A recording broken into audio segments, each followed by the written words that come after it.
Well, if anyone with eyes has been watching, Marvel's Phase 4 has been a total letdown with some of the worst movie and TV content we've seen in a long time.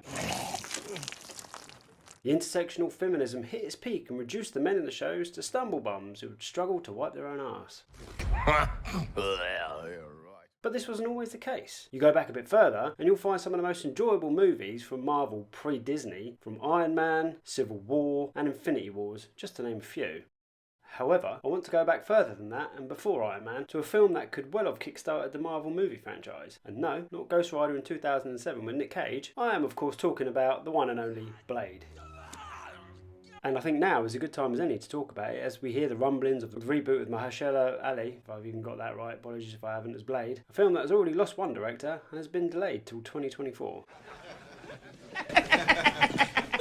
To this day, Blade for me has probably been the best Marvel adapted character to film there has been, with Iron Man coming a very, very close second. I think what pips Iron Man to the post is the fact that Blade was rated 18, so what we got was this adult-only, dark, hyper-violent and gory movie that people were crying out for. And to this day, still has the best opening scene of a Marvel film, and to be honest, probably most action movies.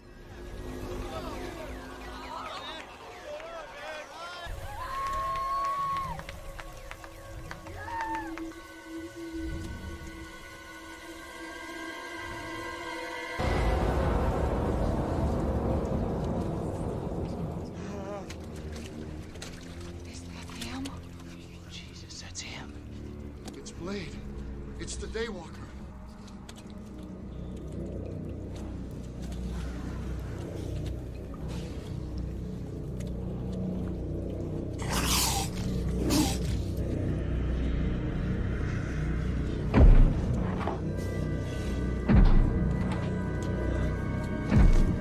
Come on, Daywalker!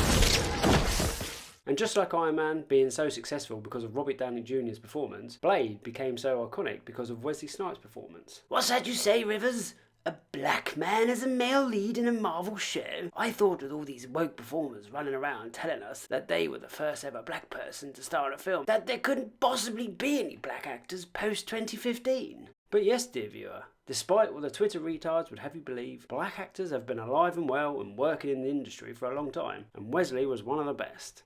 Goddamn right. For those of you who haven't seen Blade, let me enlighten you on this glorious movie. Set in New Orleans in a time where men and vampires coexist, although secretly, sees Blade, a half vampire, half mortal man, born from a mortal woman who had been bitten and killed by a vampire while pregnant with him. He grows up under the guidance of Whistler, a vampire hunter. Whistler trained Blade throughout his childhood to make him the protector of the mortal race, and supplies him with weaponry and vehicles to aid him in his mission. We meet Blade at a meat market run by vampires, where he's been chasing down one in particular. The vampire Quinn gets away, but Blade finds him in a hospital where Quinn attacks Dr. Karen Jensen by biting her. The doctor reminds Blade of his mother and he whisks her away instead to try and save her with an antidote. She survives and he uses her as bait to lure out Quinn and hopefully his boss Deacon Frost. What Blade is unaware of is that Deacon wants Blade's blood to summon Le Magre, the blood god, in order for him to reign over the human race and bring the vampires out into the light. Can Blade, with the help of Whistler and Karen, find out the true nature of the vampire's plan and put a stop to it? Or will Le Magre be summoned and all of Earth cast under his shadow? How's that for a slice of fried gold? Now, as I said at the beginning, this is one of my favourite adaptations, and the main reason for that is due to the performance of Wesley Snipes. So much so that I won't accept anyone else's Blade. And yes, that does go against what I've said in previous videos of no actor is above a character. But honestly, Wesley was perfect for this. In my eyes, Wesley Snipes is Blade and Blade is Wesley Snipes. This film was made and released in 1998, and Wesley Snipes at the time wasn't really interested and was more interested in trying to play the role of Black Panther. He hadn't really heard of the Blade comics, however David S. Goyer wrote the Blade movie with Wesley in mind. With that and a bit of persuasion, Wesley took on the role. And Wesley not only played the part really well, he also looked the part. He was built like a brick shithouse and knew martial arts, so not only did he look great, but he could legitimately beat the shit out of you too. Wesley also added in some comic book style mannerisms to his character. A normally stern and serious Blade would at times crack a smile while killing a bad guy, or do something like this. In anything else it may seem odd or silly, but it just worked with Wesley. It was a role you can see he immersed himself in, even with the little moves such as the swish of his jacket or how he finishes up killing vampires while regaining his sword. It was also nice to see some intimate moments with Blade and Whistler to again show his human side and proof that he had love for the man who raised him like a father. Wesley Snipes did have some sway on the movie too, and had some things done his way, such as casting Dr. Karen as a black woman, having him walk through a walk-in freezer door to find the vampire pearl. He also came up with the immortal line of, Some motherfuckers are always trying to ice skate uphill.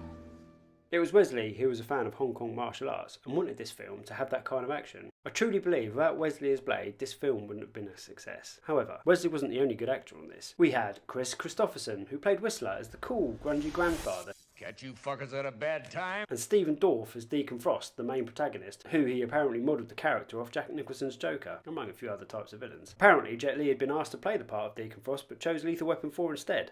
And I'm glad he did. The action scenes for this movie were pretty awesome too, and in the centre of them we all had Wesley. From the opening scene at the club, to the fight in the library with the vampire gang, to the final act where he rips through the vampire elites to get to Deacon Frost. It's brought to you with all the gore and brutal martial arts you'd expect from a rated R 18 comic adaptation, with vampires turning into ash when killed by silver bullets or staked in the heart with Blade's sword or silver stakes. It was literally a non-stop rollercoaster of a film, and shows you just how capable and technical Wesley is as an action hero and martial artist. One of the other reasons that elevates this film above the detritus that we have witnessed in the MCU is the attention to detail, which is completely lost at Marvel these days. We have a hero who we think is infallible until we learn he has to take a daily serum to stop the hunger from within getting the better of him.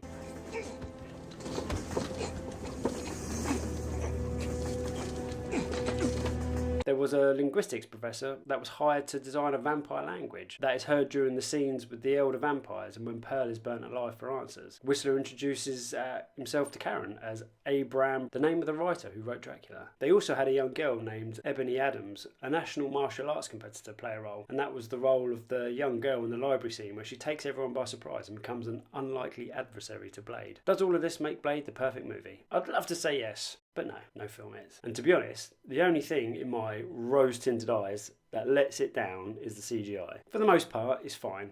It's just the ending with Deacon Frost. If you haven't seen it, I won't spoil it, but it's clunky and looks like a complete rush job. Despite that though, Blade is a very dark, cool looking, sounding and feeling film. You have an awesome trance soundtrack with Blade packing his modified Ingram MC-11 submachine guns, his modified 1968 Dodge Charger and his sword. All the while kicking 7 shades of shit out of any vampire he encounters. Wesley Snipes, I take my hat off to you for your performance and hope you got the recognition you so rightly deserve from Marvel for basically kickstarting their universe. We did get Blade 2 and Blade Trinity. Blade 2 for me was another exceptional film and almost as good as the first, where Blade Trinity was a fucking disappointment with the only highlights being Jessica Biel and Ryan Reynolds' line, Cock juggling thunder cunt!